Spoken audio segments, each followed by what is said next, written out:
deh duduk kemenang. Sungguh tidak kusangka begini balasan.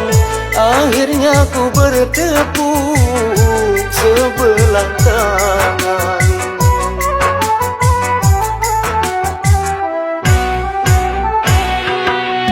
Pekan-pekan terah hati ucut bah, abang jarang yang hana-hana. Dari awal pun abang bertanya kenalan.